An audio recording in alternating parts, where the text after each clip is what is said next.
During the early 20th century, Japan underwent a shift toward ultranationalism, a radical ideology that emphasized military expansion, racial superiority, and loyalty to the emperor.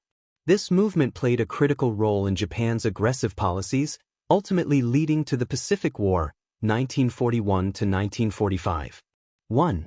Origins of Japanese ultranationalism. The roots of Japanese ultranationalism can be traced back to the Meiji Restoration, 1868, when Japan modernized its military and economy. Victories in the First Sino-Japanese War, 1894 to 1895, and Russo-Japanese War, 1904 to 1905, fueled a sense of national pride and superiority over other Asian nations. However, Japan's expansionist ambitions were hindered by Western powers, particularly after World War I, when Japan faced racial discrimination in international politics. The rejection of Japan's proposal for racial equality in the Treaty of Versailles, 1919, and the Washington Naval Treaty, 1922, which limited Japan's navy, angered many Japanese nationalists. 2. The Great Depression and militarization. The Great Depression, 1929, devastated Japan's economy, leading to widespread unemployment and social unrest. Many Japanese blamed Western economic policies for their suffering.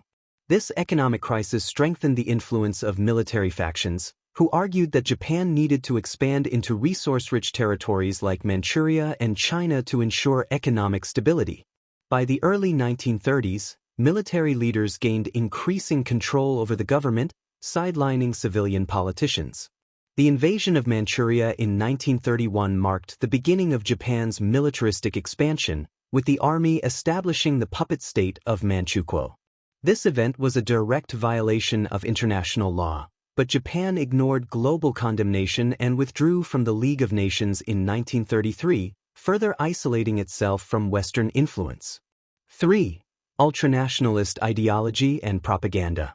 Japanese ultranationalism was fueled by state-controlled propaganda that promoted the idea of Japan's divine mission to rule Asia. Key beliefs included worship of the emperor. The emperor was seen as a divine figure, and citizens were expected to show absolute loyalty. Anti-Western sentiment. Western countries were portrayed as oppressive and hypocritical, justifying Japan's expansion. The Greater East Asia Co-Prosperity Sphere. Japan promoted the idea of liberating Asia from Western colonial rule, though in reality, it sought to replace Western powers with Japanese control. 4. The road to the Pacific War. As ultranationalism grew stronger, Japan became more aggressive in its expansionist policies.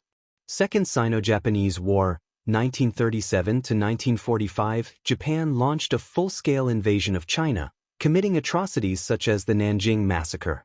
Alliance with Nazi Germany and Fascist Italy, 1940, Japan joined the Axis powers, strengthening its global ambitions. Expansion into Southeast Asia. As World War II escalated, Japan sought control of resource-rich colonies held by Britain, the Netherlands, and the United States. Attack on Pearl Harbor, 1941. Japan's ultranationalist government saw war with the U.S. as inevitable and launched a surprise attack, marking the beginning of the Pacific War. The rise of ultranationalism in Japan was driven by a combination of economic hardship, military ambition, and resentment toward Western dominance. This ideology justified Japan's imperial expansion and led to the Pacific War, ultimately resulting in devastating consequences for Japan and the entire Asia-Pacific region. After its defeat in 1945, Japan abandoned ultranationalism and embraced democracy, but the lessons of this era remain crucial in understanding the nation's history.